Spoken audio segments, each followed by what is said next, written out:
Olá, hoje a gente vai mergulhar fundo num clássico, que é também uma fonte de muita discussão, né? O Vento Levou. Com certeza. Um filme e antes um livro que marcou a época de um jeito impressionante. Pois é, e a gente tem aqui um material sobre tudo, né? Desde a análise do livro da Margaret Mitchell, os bastidores da produção do filme de 39, o contexto histórico ali da Guerra Civil Americana. E claro, as críticas, que não são poucas, principalmente sobre racismo, a representação do Sul e a própria Scarlett O'Hara, que é uma personagem complexa, para dizer o mínimo. Exatamente, a ideia é explorar essa complexidade toda. Por que fascina tanto até hoje e por que incomoda tanto também? É um fenômeno, né? Tecnicamente brilhante, narrativamente poderoso, mas com um pé fincado numa visão de mundo, digamos, problemática. Tudo começa com um livro, lá em 1936. É curioso pensar que foi o único romance da Margaret Mitchell publicado em vida. E que sucesso, hein? Virou best-seller na hora, ganhou Pulitzer. A história se passa na Geórgia, bem no meio da Guerra Civil Americana, ali entre 1861 e 1865. E o filme, que veio logo depois, em 39, foi uma coisa de outra dimensão. Totalmente. Direção principal do Victor Fleming, né, embora outros tenham passado pela cadeira.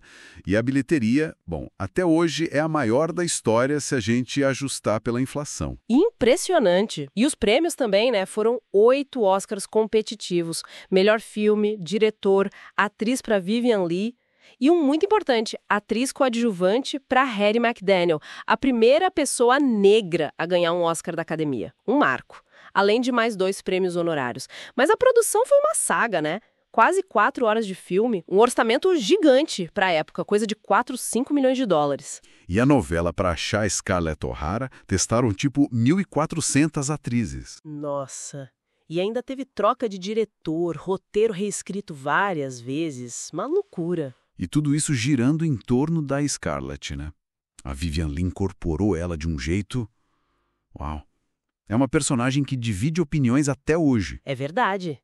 Começa como aquela menina mimada do sul, aristocrata, e a guerra transforma ela numa sobrevivente. Às vezes de um jeito bem implacável. Tem gente que acha ela detestável, egoísta. Mas outros admiram a força, a determinação dela. Aquela cena famosa, com Deus por testemunha, nunca mais passarei fome. É forte, né? Muito forte. Mas essa força dela vem num contexto bem específico, né? Tem o Rhett Butler, do Clark Gable. Ah, o Rhett. Cínico, charmoso, aquela dinâmica de amor e ódio com a Scarlett, que termina com a frase clássica, né? Francamente, querida, eu não dou a mínima. Exato. E tem a Melanie, da Olivia de Havilland, que é o oposto da Scarlett.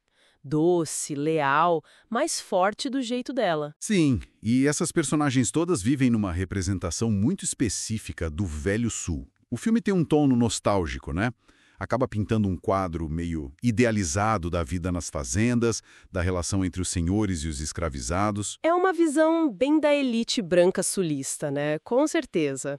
Até o Rhett Butler tem uma fala que critica isso. Ele diz algo como: só temos algodão, escravos e arrogância. Mas o filme em si parece lamentar o fim desse mundo.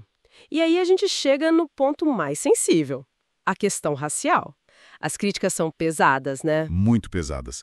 Acusam o filme de romantizar a escravidão, de criar estereótipos nos personagens negros, como a Mamie ou a Prissy, sempre leais, dóceis, quase infantis. É, como se a brutalidade da escravidão não existisse ali. E as referências a Ku Klux Klan que existem no livro, no filme ficam bem mais suaves, né? Exato. Fica implícito, mas bem diluído. Essa visão romantizada ajudou a fortalecer a ideia da causa perdida, aquela narrativa que tenta minimizar o papel da escravidão na Guerra Civil. E o caso da Hattie McDaniel é emblemático dessa contradição toda. Totalmente. Ganhou o Oscar, um feito histórico, mas não pôde ir na estreia do filme em Atlanta por causa da segregação. E na própria cerimônia do Oscar, em Los Angeles, ficou numa mesa separada. É complicado. Muito. E esse legado duplo faz com que O Vento Levou seja visto como um clássico absoluto por uns e como uma obra racista por outros. A HBO Max chegou a tirar o filme do ar temporariamente, né? Para adicionar um aviso de contexto. Sim. E isso conecta direto com os debates de hoje sobre representatividade, tipo #OscarSoWhite. Mostra como o cinema pode refletir e, às vezes, até reforçar ideologias. E a própria Scarlett ainda se discute muito. Ela é uma anti-heroína ou a gente tem que admirar a resiliência dela pensando nas limitações que as mulheres enfrentavam naquela época? A Margaret Mitchell dizia que o tema principal era a sobrevivência. Mas a que custo, né? E sustentada por qual sistema?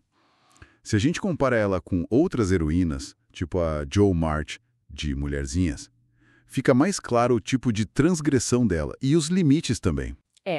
Fica claro que O Vento Levou é um pacote complexo.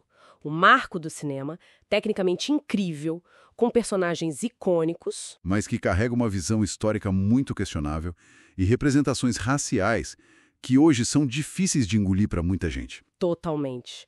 O que nos leva a pensar, né, como a gente lida com essas obras que são, ao mesmo tempo, tão celebradas e tão criticadas. Exato.